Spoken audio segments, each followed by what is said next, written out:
Hey, everybody. Welcome to another edition of Property Pros Podcast. I'm Mark Goldwich. I'm Peter Laframboy. We're public insurance adjusters in Jacksonville, Florida. We're interested in all things property. Today, we have another great guest, Lincoln Register's owner of Register Roofing. Lincoln, take a couple of minutes. Tell us about yourself and your company, what you do and what you specialize in, a little bit about the company. Sure, absolutely. Peter, Mark, thank you for having me this afternoon. So Register Roofing and Sheet Metal. We are a second generation commercial roofing contractor here in Jacksonville, Florida. Kind of service the North Florida and South Georgia territory. We do kind of go out to the Panhandle, up to South Carolina, South Florida as well, but primarily commercial roofing contractor. So we do new construction as well as roof replacements. We do projects as small as a commercial roof repair and as large as a $5+ million roof replacement. So very versatile with the scope of services we provide. We also do a lot of metal panel roofs as well as metal panel walls. So we've kind of diversified our services over the years. I came on with the company about 11 years ago. Went to the University of Florida, did building construction program when I was there.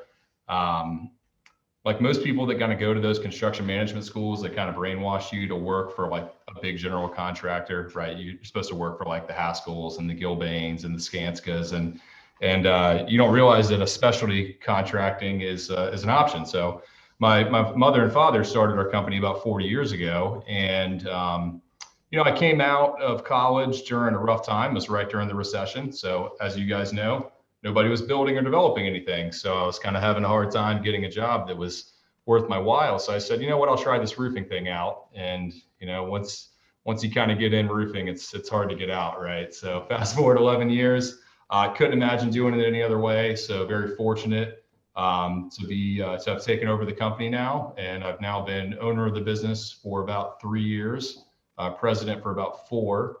And we're pretty successful company right now. We run about 100 employees, have revenues in the range of about $22 million a year.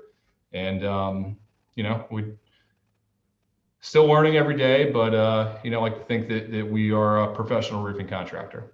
How long did it take you to build up to, I know the company's been there for 40 years. So in your tenure, tell us about some of the growth that you've experienced. Yeah, sure. So, like most, probably second generation, a kid takes over a company, his parents' company.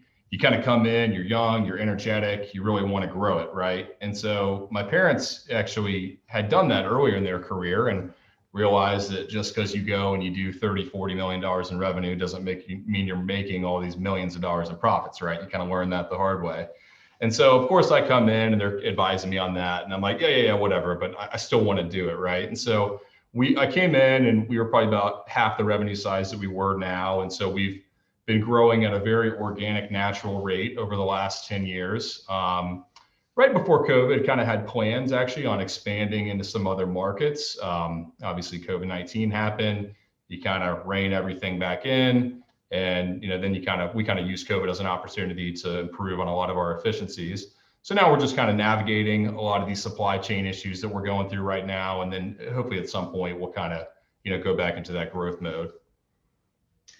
That's interesting. So for a lot of people, we hear stories of how COVID allowed them to get busier. For you guys, it had a negative or an adverse effect. Did the builders stop building for a little while because of it? Not necessarily, right? Hey, we're here in Florida, thankfully, right? I mean, I have a lot of buddies that have roofing companies all around the U.S., some up in Pennsylvania, some out in California.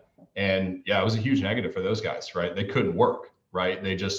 Construction wasn't deemed essential and they weren't allowed to work. So thankfully, we're very fortunate here in Florida, a very pro-business environment, and we're allowed to come to work every day and allowed to have our guys go get on roofs and make paychecks to feed their families every day.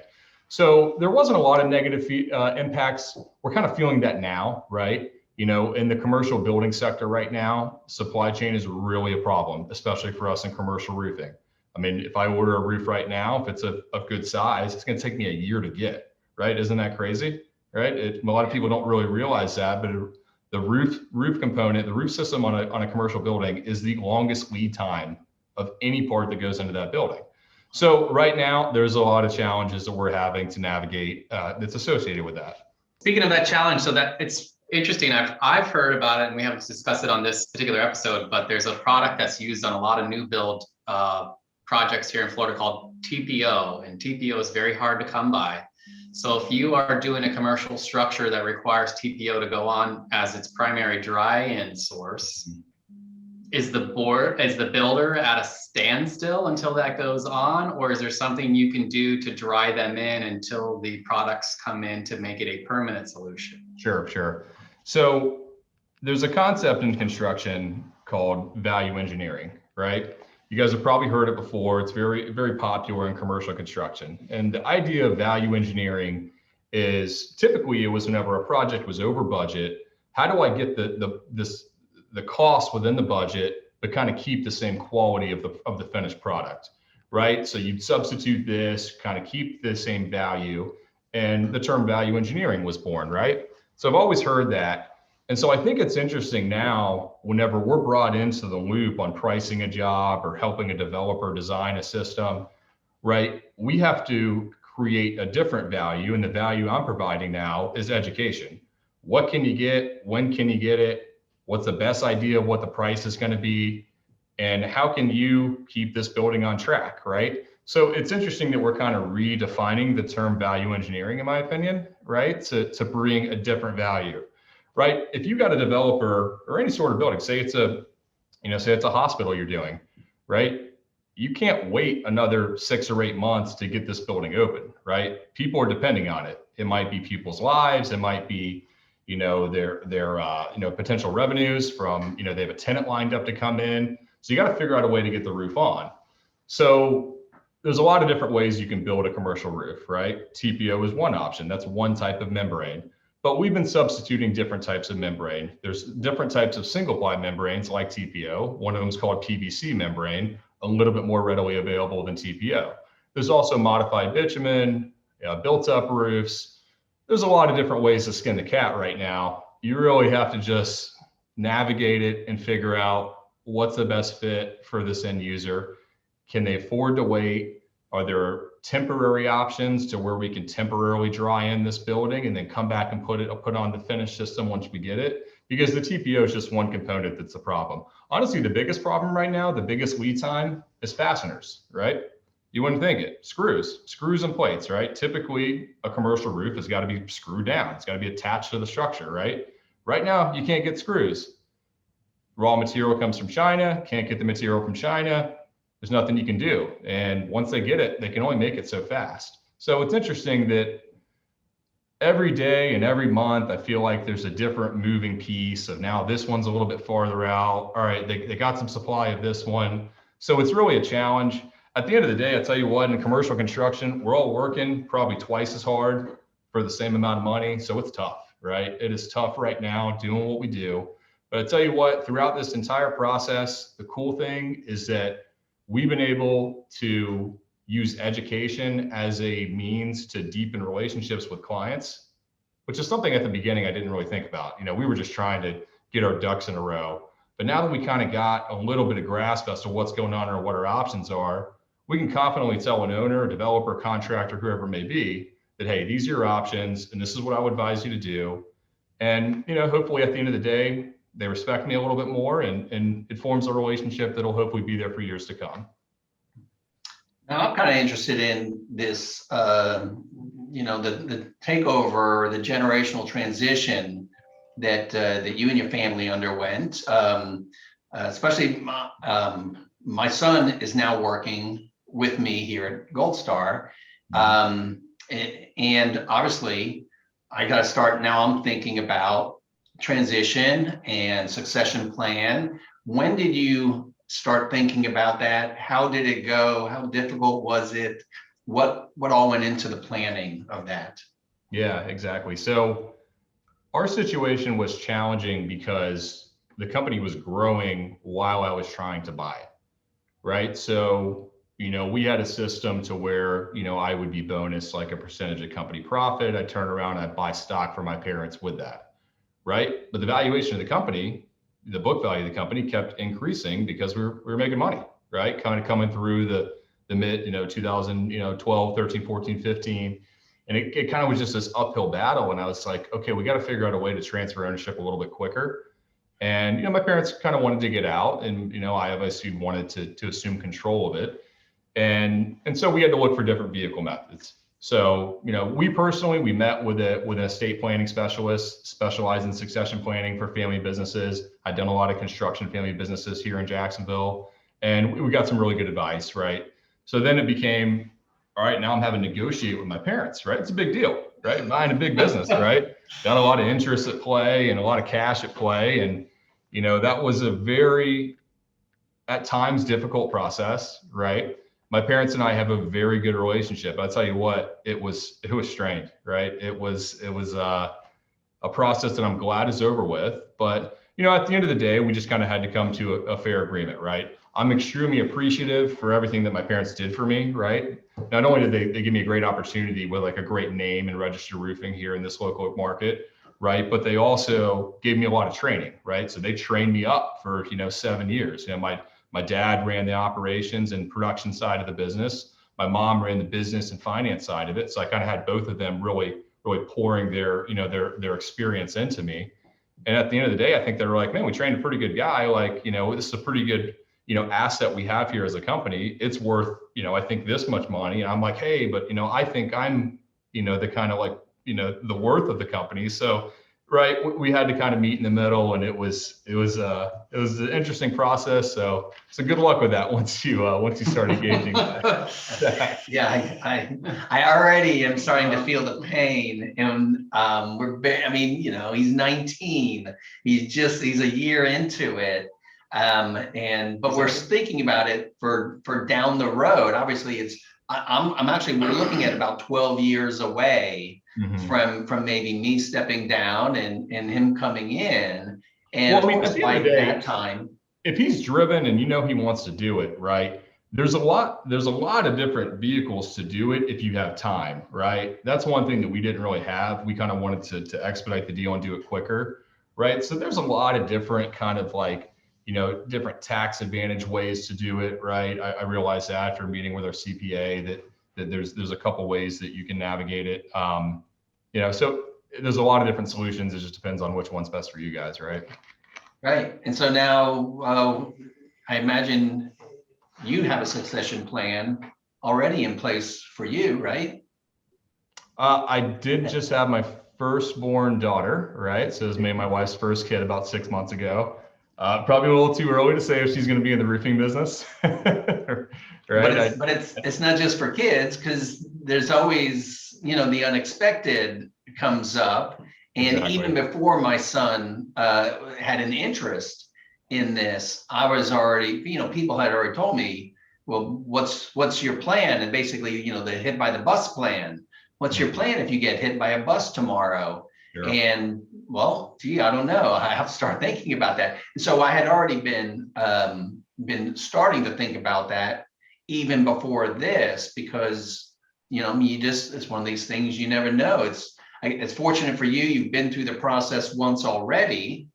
Obviously, family being different, but you just modify that for some other eventuality, right? Yeah, absolutely. I mean, here at Register Roofing, we have an executive team. So I do have 2 other minority shareholders. So they would be willing to step in and handle it. So we do have a plan in place, the hit by a bus approach. Hopefully we're not going down that approach anytime soon. All right. Well, Lincoln, aside from the succession planning and all the challenges you face because of the materials, is there anything new going on at Register that you want to talk about? Yeah, sure. So this year we hired a marketing consultant, which is a first time experience for us. So we had known that our digital presence wasn't where it needed to be, right? I hadn't touched our website in years, and most of our business, our lead generation and relationship generations was just word of mouth, right? Just been around for a while, do a good job, people call you when they need you. And, as things have, times have changed, we recognized that we were missing out on a large piece of potential business. So We engaged a company called Fableheart Media here in Jacksonville, Florida. They came in, did a full kind of rebranding of our company, right? Had to really redefine who Register Roofing was, right? From the logo, from our approach, internal documents, structure, a lot of different stuff, right? That included the website rebuild, a new CRM software for our sales and operations team, doing a lot of, digital marketing, stuff like that these days. So it's been exciting. I'm glad that we hired someone else to help do it because I'm not a marketing guy by any means, right? And that's something you really have to know the ins and outs of to be effective and successful. As you guys know, I mean, I know your brand has done pretty well with recognition around town. So I'm sure you didn't come up with all the good ideas on your own, right? So yeah, it's most, Yeah. you got to know what you're good at, and what you're not good at, and the stuff that you're not good at, you go and hire somebody to do a good job for you, right? Right. Yeah. That's what's cool for sure. Right, quick. I got a cool little box. So Fableheart gave us this idea, and the idea was we're gonna make these cool little swag boxes, right? So I got this cooler Register Roofing box, right? It's got this cool logo all the way around it. You kind of open it up. It's got like this cool picture of us, a couple shots of working on the roof. And then it's got a lot of swag on the inside, right? So we got some cups, we got some umbrellas, we got all sorts of stuff. So this is the kind of thing I never really would think to do internally, but they're like, hey, look, this kind of small gift going out to a large customer base will do a lot of good, right? And it's a good way to kind of announce your brand that, hey, we got a new look. This is the new look. Here's a couple things that you guys can sport. And it's something that we launched over the last couple months. Was very well received. So that's one of the benefits and insights that our consultant has brought to us. Yeah, for sure. It really helps to have creative folks involved in that type of process, especially when that's not your thing. Sure, absolutely. All right. Well, thank you, Lincoln. I think it's been great.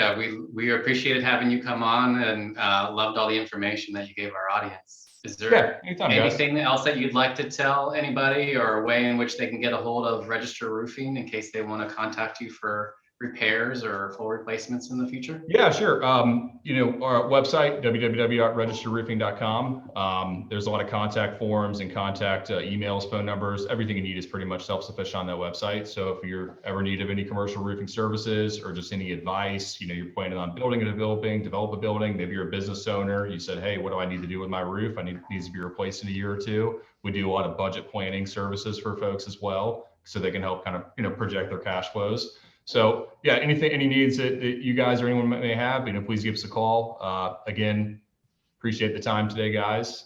Enjoy being on with you. Well, thanks. We appreciated your time and having you on and introducing you to the folks out there. Thanks again to everybody who tuned in today to Property Pros Podcast. If you're interested in other episodes, check us out on our YouTube page, Property Pros Podcast, or on Facebook at Property Pros Podcast. And that's it for today. We'll see you next time. Thank you.